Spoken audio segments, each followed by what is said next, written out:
on this episode of Multimedia. Okay, so basically the next part of this assignment of your educational program is to develop the interactivity. One thing I just want to cover is audio. We haven't really done anything with that yet. I'm just gonna real quickly kind of go over it. There's basically two ways in that audio is used in film and television and gaming and entertainment in general, we'll say. You have the soundtrack, which is the musical score that's behind whatever's happening. And generally that represents the emotion, right? Or the atmosphere of what, of just the scene, or, if you're playing a video game, like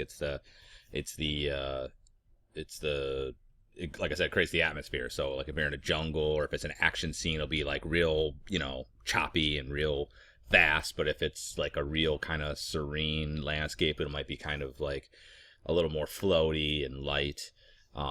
Depending on what you're doing, it might change. And actually, oftentimes in video games, they actually make it so that while you're playing it, whenever the action starts to pick up, it will automatically know and change the music or adjust the music to represent that. Or they'll just set up scenes or triggers that make it happen at certain times, which I'm sure you have experienced. But most of the time, like I said, it's really meant to elicit the emotion. When you think of music, most of the time it's coming from an emotional standpoint. Sound effects, on the other hand, are just the elements that are meant to complement actions, right? So if someone's going to punch someone, you have that like celery stick sound. If there's a flamethrower, right, you're going to hear that crackling. Those sort of things, and they give the physical action more oomph. Okay, in a way, both of these should be present and felt, but not noticed. If you're noticing the sound effects, then they're too much. But if they're not there, you will notice it. So you want to make sure that you utilize those effectively. I just made a video tutorial on basically how to make just the music and how to just apply audio to clicking of a button. Okay, so that's this one here. It's pretty quick. So basically what I did is I kind of, a lot of times when you're doing like these training things, they typically are a series of little mini games. Okay, so they're like really simple. And when I say game, I use that term very loosely. It's something where like you have to move a slider, or you put something together, or you have to click on something to go to the next slide, that kind of a thing. They have interactive components. So what I did is I just did mine here. And so it starts off with a start screen, as they make in the first video. The second one is spawning objects that you'll see if you watch it. It makes these little sugar gliders come and snap to the person. This one is just a button that when you hit it, this goes down, and when you click on it, it comes back up. That kind of a thing. This is just a continuation of that, where I add the light to the object.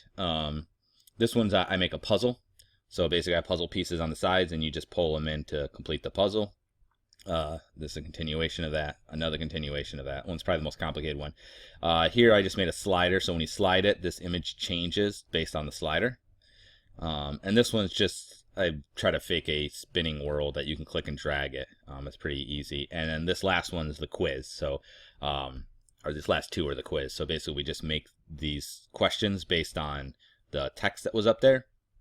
And at the end it gives you a score. Okay.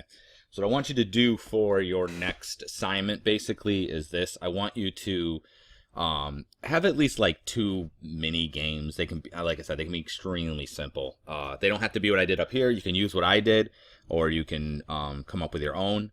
And then at the end there should be a quiz of some sort that gives you your grade. So you're definitely going to want to do at least this part of the tutorial and the start screen part. Okay, and then the stuff in between can be different. You don't have to use what I did. You can use something else. Okay, and just have that done for next week. And then after next week, what we're gonna do is we'll start actually making games. We're gonna make a series of we're gonna make a new game every week, basically. So we'll do like a 2D platform game. We'll do a shooter game, things like that. That'll be a little bit more fun than doing this kind of boring stuff.